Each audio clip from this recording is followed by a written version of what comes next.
welcome to SciShow Tangents, the lightly competitive knowledge showcase starring some of the geniuses that make the YouTube series SciShow happen. This week, joining me, as always, are Stefan Jin. Whoa. Hi. Hi. What's your tagline, Stefan? There's an alien inside me. Ooh, is it abs? No. I took those abs out years ago. You just don't have abs in general. Got them removed. Yeah. Who needs them? Joining us also is Sam Schultz. Hello. Hi. What's the weirdest thing you did this week? We blended some cabbage up at work. That was weird. That was weird. It smelled funny. It looked beautiful, though. Yeah, it was beautiful, but that funny smell. That was probably the weirdest thing I've done so far. Yeah, that is the weirdest thing I've also done this week. Yeah. What is your tagline? 8-pack of paper towels.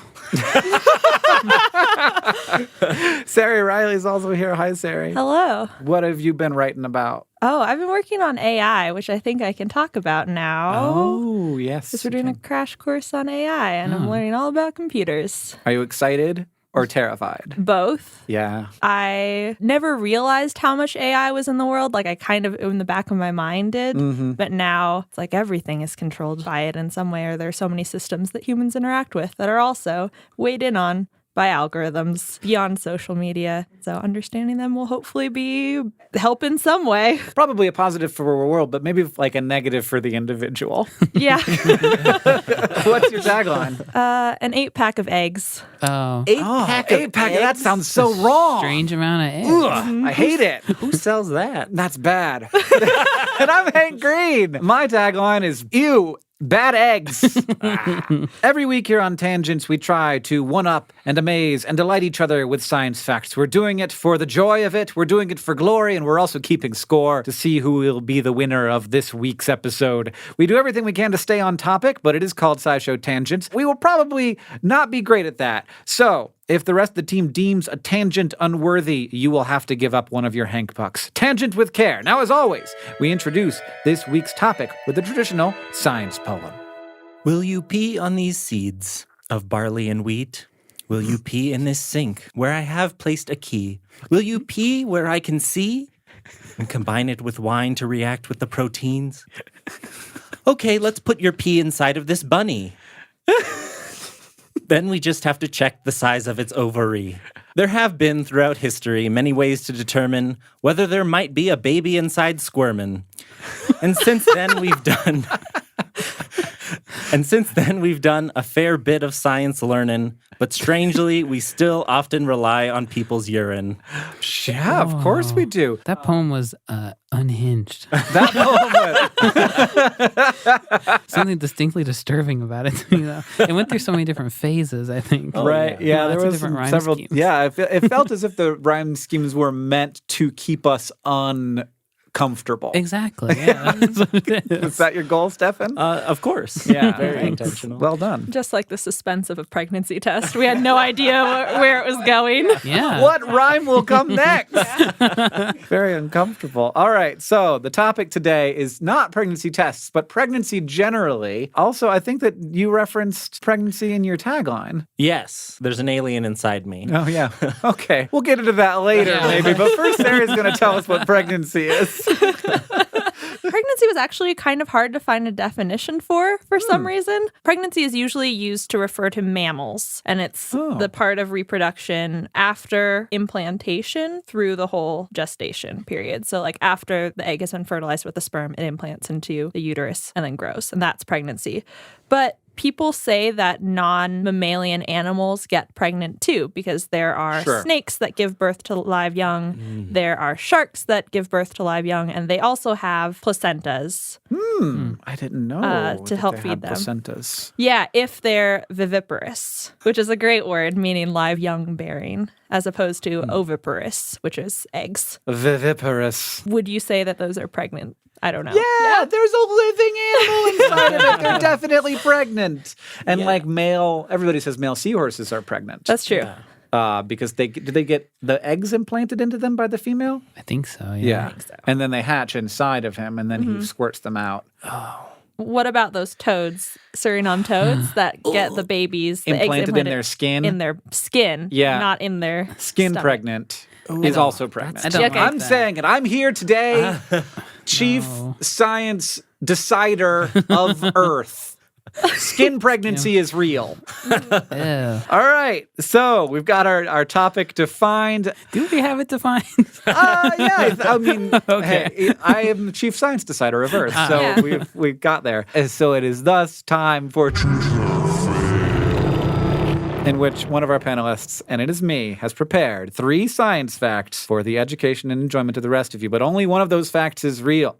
The rest of you have to figure out, either by deduction or wild guess, which is the true fact. And if you do, you get a Hank Buck. If you're tricked, then the presenter gets the Hank Buck. I am here for you with some pregnancy facts. This is actually not quite pregnancy. I have prepared for you 3 different ideas that are in the U.S. patents database for how to help a person get a baby out of them, because that process is hard. I love this. Yeah. I didn't know that there were these things. One is real. One is real. None of them have ever been used. So it is know important to about know that them. none of them have ever been used, because you will think to yourself, there is no way that any of these have ever been used. Patent number 1, an inclined bed on a hinge that hinges up and down on one side where the head goes, and it is connected to a pole, and that pole spins the bed around up to 8 Gs, which would result in the baby being pulled from the body, and the baby would then land in a net that had been slung between the parents' legs. Oh, okay. Patent number 2. So this idea that is patented would be having a person give birth by bouncing up and down. This is a never-used contraption that would allow a person to basically be raised repeatedly up 20 feet and then dropped on a kind of bungee cord to put pressure on the baby. Or, number 3, in the 1960s, physician John Burdick, after attempting to remove a stripped screw from a door hinge, realized that the process worked better if he used a tool to vibrate the hinge. Thus, he developed the never-used Burdick vibrating birthing bed, which would jiggle people as they gave birth, theoretically loosening the child inside them. That sounds okay to me. Give me a jiggle, Dr. John. They all sound like really sketchy theme park rides. Like, come on in, have a baby. I feel like the bungee cord one would just take too much vertical room. I mean, I feel like so does the centrifuge one. Yeah, I But guess okay. that's Yeah, no, I agree. It's easy. think so? To be clear, none of these were ever implemented. I want it to be the centripetal birth machine. If you got any questions about the centripetal birth machine, I can attempt to answer them. Who's catching the baby? Which Right. is like there's just like a net. circle of doctors. You ready? Who's going to get it? No, it's just the bungee cord catches the Yeah. baby. No. That seems that doesn't seem right. No, that's real bad. Definitely not the thing that happens. What about the bouncing up and down? Is that also a net beneath the person that catches the baby? Yeah. So Same situation. Also seems wherever bad. you Net are. catcher. Net Like catching there's your too baby. much force. Like babies are too Oh, fragile. they put a lot of force on babies. Like the forceps, that's a lot of force on the head and the neck. Vacuum But sucking. 8G 8 Gs is a up to lot. 8 Gs. like fighter pilots pass out, I think, by that point. What's up, Sam? You look like you I'm got just thinking like going back up on the bungee cord. That maybe would like the up went That's the- slower, and then Okay. they dropped, and then slowly up, and then dropped. the up seems like it would be more useful than the down. Well, it's the catching at the bottom that creates the G-force. Okay. So you're like, there's a that, like, moment of one weightlessness, burst. Yeah. which And is just very relaxing, I assume. Yeah. And then the moment when the person gets caught, and then the baby gets pushed down. Tower of Terror.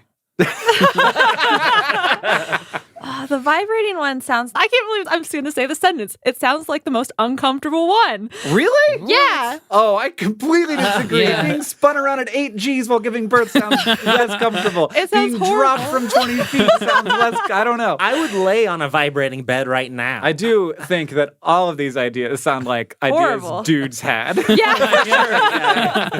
Oh, yeah, I'm already scared enough of pregnancy. I'm glad none of these are used. I want to go with the shaking one. I think that one is too boring to be real. The spinning around one, I just don't think it's realistic enough. I'm discounting the bungee cord one. I think that one's not realistic enough. Yeah. Too dangerous? It just seems like a lot of extra stuff. The They didn't vertical say- part of it is what bothers me for some reason. Yeah, it's just like you need a tall That's just room. not how tall buildings Who are. has a 20-foot room in a hospital? Yeah. Old-timey medicine was weird. I could see someone being like, this is an outdoor contraption. So Oh, you're just going to sure. give birth in the lot next like to the a- doctor's office. People can come watch. Yeah, there wasn't even a doctor's office. It was Yeah, just it was like, a barber shop still. The town birthing bungee. yeah. Come see it. Yeah. I want to It's do good. this. It's also a good just spectator sport. Yeah. People come by. They're like, "Hey, did you hear? You bring kids by, and that's their sex ed.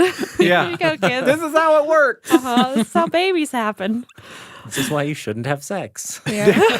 We'll put you in the birthing drop. Yeah. I'm going with the stupid shaking bed. I know I'm wrong. I was going but for I'm the stupid with shaking it. bed. Sam's got stupid shaking I'll bed. do the bungee. We got bungee. Oh, okay. I'll do the centrifuge just You're to gonna do the divide them up. Cut it out. Yeah.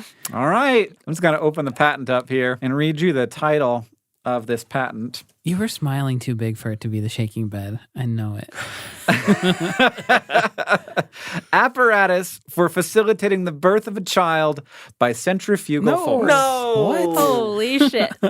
There's the patent diagram. Oh, This is from dear. 1963. You can see the net there between that person's legs. It's strapped on 2 times just for safety because they don't want the net to slip off. Absolutely not. And then there's your tilty bed, and then it swings up as the centrifuge starts going, so it goes flat. Who invented this? Was he even a doctor? Boy, I don't know. George. Well, George and Charlotte, actually. Oh, no. Did they try this at home? George's wife assisted him in the creation of this thing, which one assumes is a joke, but it is an actual patent. They applied in 1963. It was granted in 1965. Patent number 3,216,423. It was the space age, baby. It does not appear that this person is a doctor. I wonder if they tried that at home. Like she was giving birth and he like held onto her arms and started spinning to see if he could use. Is this working, honey? Is this better? Is this helping? Is it better? I found a even better photograph here of it that apparently someone Not photograph. They didn't build it, right? Sorry, no, not photograph. Illustration. Like, imagining George and his wife building this death trap of a birthing machine in their basement. Oh boy, one assumes that the woman is unconscious for this process, right? That didn't occur to me. Like Yeah. that Well, must be. But it seems like her head's in the center of the circle. So like her head. At her head least is very not close to the center of the circle. experiencing a ton of forces. But then, like all of her blood's being pulled down to her feet still. But she's unconscious. So, and also, it's all about getting the baby out, Yeah. not about whether she survives this process. Were the other two even remotely real? No. I made them up completely. Okay. Both of those were totally made up. The Blonskys never themselves had children. The idea was conceived during a trip to the Bronx Zoo. They noticed an elephant that was slowly spinning in place, and the zookeeper wrongly told them that the elephants do that while they are giving birth. Oh, man. That's awesome. Oh, no. Okay. Oh, this invention inspired an opera called the Blonsky device that premiered in 2013. Well, thanks everybody for this fun time. I'm glad I found out about the Blonsky's bizarre device. We're going to head to the fact off soon, but now a word from our sponsors.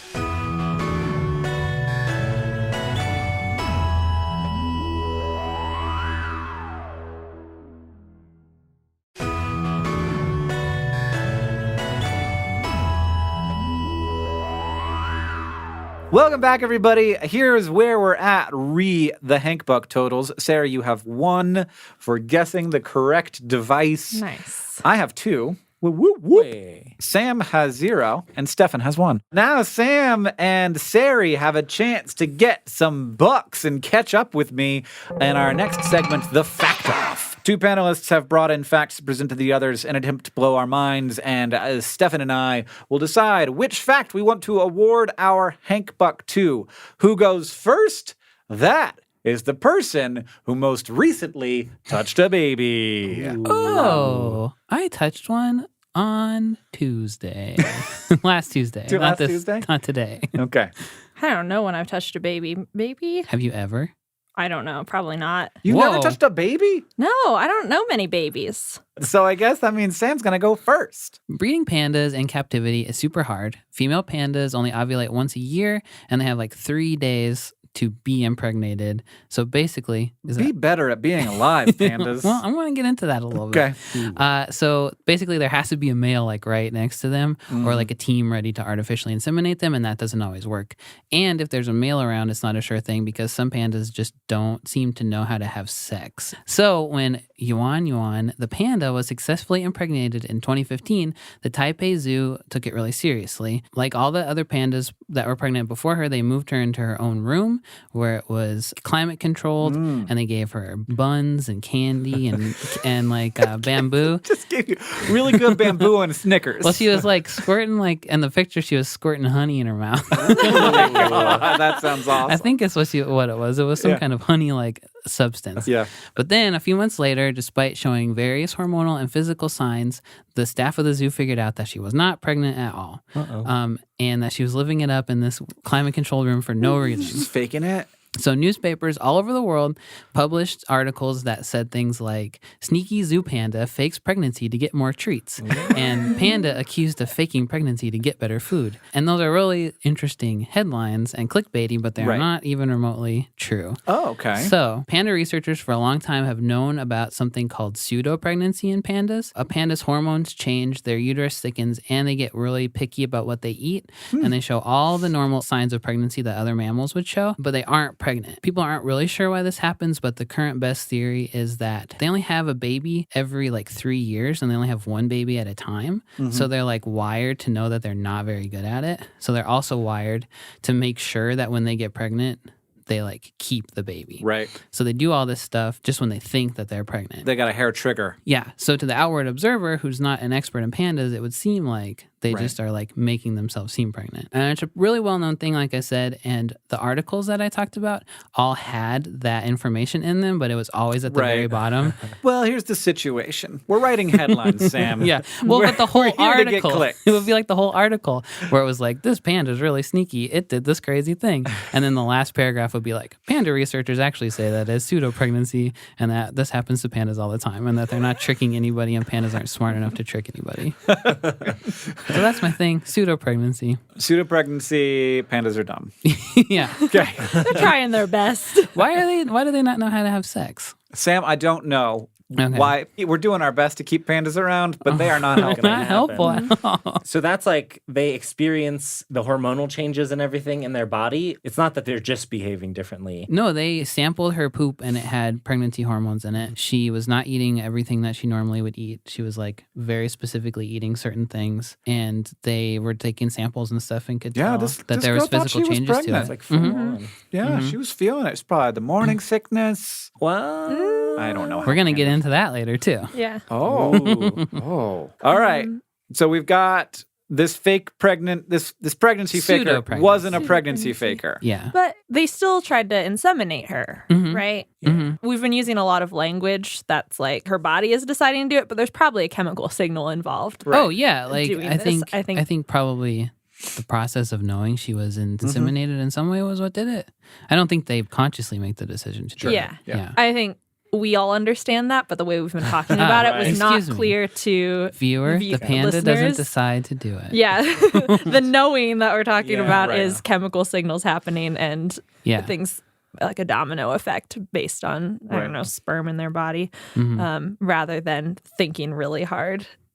Yeah. Just Just play the hoping sign. and praying. Yeah. Yeah. All right. Sari, what do you got for us? So in humans, most of the time, the embryo implants inside the uterus. But there are some cases when it can implant somewhere outside the uterus, like in a fallopian tube or in the vaginal canal. And that's called an ectopic pregnancy. And they're usually really risky situations. And a lot of times the embryo dies. And in even rarer cases, an embryo can start developing somewhere in the abdomen where it's definitely not supposed to be. Outside Like of the uterus, outside of the entire reproductive tract. Yes. Boo. Don't know how it gets there. Probably some weird tear. We don't see inside our bodies. in that way. Usually. In the good days. Yeah. If it's allowed to grow for a couple months, it can become too large to get broken down and reabsorbed by the body. Because usually if you have foreign tissue, your immune system kicks in, breaks it down. And in these cases, there have been less than 300 across medical literature. This chunk of dead embryo tissue looks like damage to our immune systems. And instead of getting broken down, it gets covered in a tough mineralized layer of calcium. Man. And becomes what is called a stone baby or a lithopedion. A lithopedion? Yeah, lith is it's stone. Stone, pedion, from baby. Like baby? Yeah, like stone baby in Greek. And so oftentimes they don't cause medical problems, and so they can go undetected for a really, really long time until people come in complaining about pain or needing an x-ray for another reason, and doctors notice a weird lump and then extract this thing that looks like a rock in the shape of a small human. Wow, I'm looking at super pictures weird. of them. It just looks like a rock until they cut it open, and then it's like, oh, baby. I don't know where in the pregnancy it stops, and I think it probably varies, and so all the pictures out there are probably the more developed ones. Right. How often does this happen? Very rarely. So you said there were 300 cases. Is that of the stone babies, or is it? Yeah. So then more frequently the embryos are implanting outside of the uterus, but they get reabsorbed. Yeah. Yeah, Is much that more frequent. Common? No. AmericanFamilyPhysician.org says that ectopic pregnancy occurs at a rate of 19.7 cases per 1,000 pregnancies in North America. But that's That's like in general. Yeah. But yeah, that's Abdomen, like fallopian tube. yeah. Like abdomen is way more rare than that. Yes. And then calcifying is even more rare Yeah. than that. Huh. So it's an extremely, extremely rare phenomenon. There are other times when calcium can get deposited into injuries. It's not an uncommon bodily process. It's not like the rarest thing to happen. So like kidney stones happen because of a buildup of calcium. Breast tissue, if there's damage, like the fat gets replaced by calcified bunches at some points or around arteries. There's calcium in your blood vessels, and there are some cases where it can build up and form calcified. And all of these things are formations. like pathology, though. They're not like things your body is doing that is what it's supposed to be doing. Yeah. It's the complexity of your body interacting with itself in an unintended way, and then you end up with these rocks inside you. Yeah. Sort of like a pearl. Yeah. They call them man pearls. Oh, okay. Kidney stones. Have you ever never seen a necklace of kidney stones? No. Yeah, that's because we definitely don't. I'm going to Etsy right now.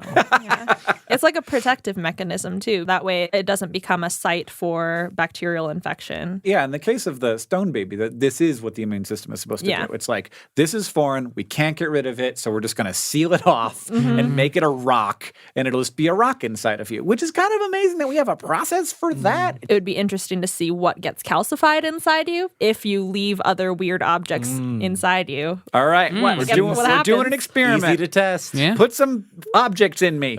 We'll each have a different object. Yeah. All of us have to get the same, like, 4 objects Yes. in us so You're that we right. can test, see how it goes. For Right. science. Yeah, I'll we'll do it. report back. Yeah. Yeah.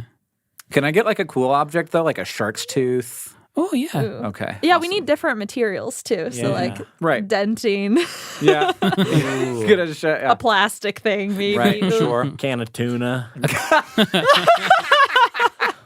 I was hoping for something a little smaller than a can of tuna.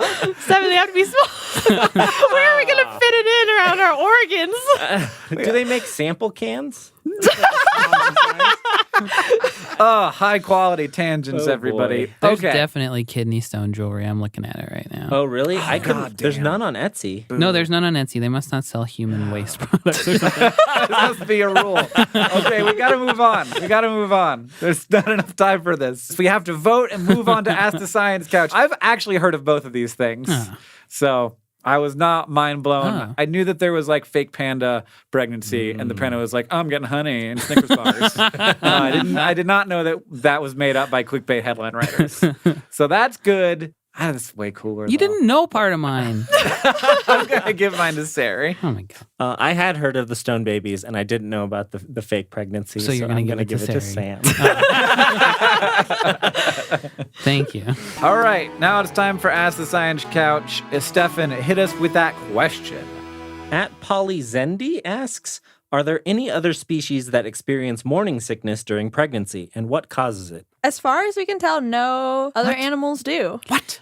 Which is wild. I tried my best to research it, and I couldn't find any primary sources. So if you have papers, send them this way. In all the literature, it's called nausea and vomiting of pregnancy, or NVP. It affects 70 to 80% of all pregnant people. 20 to 30% are just lucky. Yeah, like as far as we can tell, there was one review by Pregnancy Sickness Support, which is an organization in the UK that reviewed different studies in like captive rhesus macaques, in captive chimpanzees.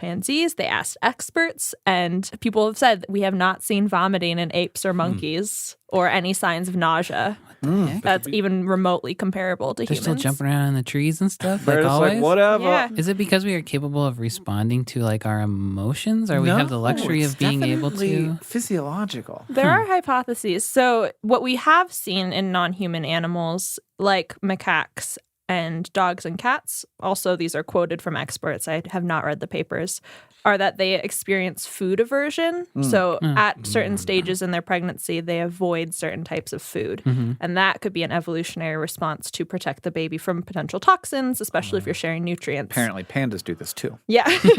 One of the main hypotheses in humans is that morning sickness is a way to protect our embryo because our diets are so varied. Vomiting protects against toxins from microorganisms and other chemicals that could affect fetal development, especially because morning sickness peaks a lot in the first trimester, which is when, according to this, the cells of the embryo are starting to differentiate and form organs. So like really critical parts of early embryo development. We eat so much varied food that there could be natural chemicals in those, because everything is chemicals, that would affect fetal development in a strange way. Right. So it's almost like this is a time of the pregnancy, which is a very important thing for a human being. You shouldn't eat right now. Just stop taking in anything. And it does make sense because like not only like one person in one place is going to eat a lot of different things, but humans are all over the place. We have such a varied diet, and yeah, there is a lot of like weird stuff, especially pre-agriculture and what we ate, and that's both like microbes and things that we could consider toxins, but also just like, you know, when you eat like ground up grain, like who knows what's also in that grain. It's not just like beautiful carbohydrates. There's a bunch of other stuff in there. Does morning sickness last throughout the day, or is it just a morning thing? In my experience, having had friends go through this, it is not always isolated to the morning. Yeah. Morning sickness is not a really good name for it, which is why the scientists call it nausea and vomiting of pregnancy, because it can happen at any point during the day. There are a couple other hypotheses for why it exists. Hormones is like one general thing because, I don't know, that seems to make sense in how we study human bodies. Like, something weird is happening during pregnancy. I don't know what's happening. Hormones. Right. The chimpanzees also have lots of hormones at this time. They're not puking, but hormones. But hormones, we got different ones or different levels of them. Yeah.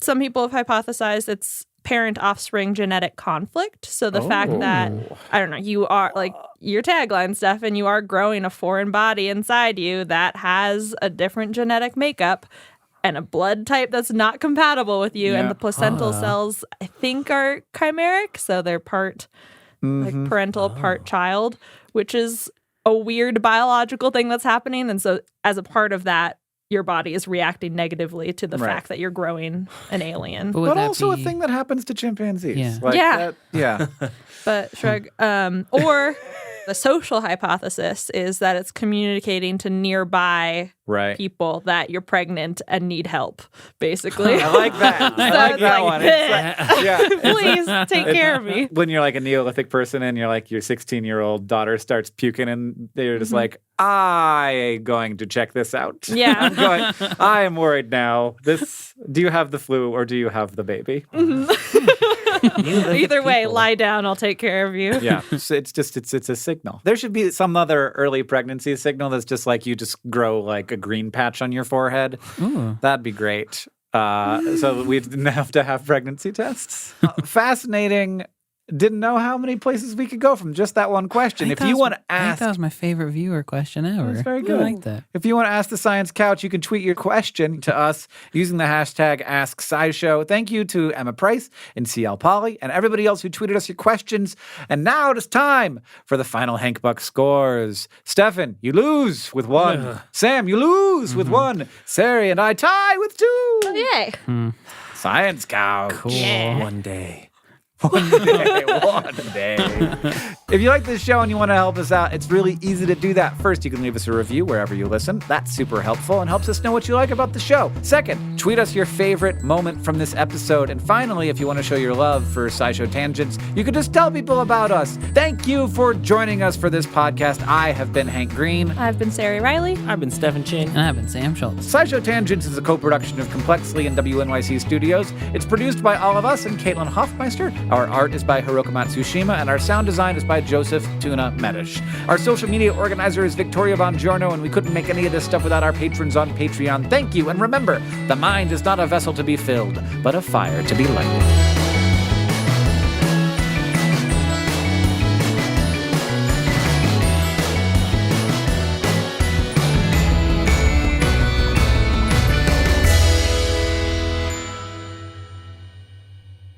But one more thing. So the very first ever baby poop is like a blackish green sticky mass that apparently doesn't stink like normal poop, called meconium. And it's just a bunch of junk that builds up from being in a uterus, like dead cells, amniotic fluid, intestinal secretions, and bile. Ooh, yay! Your very first poop, everyone.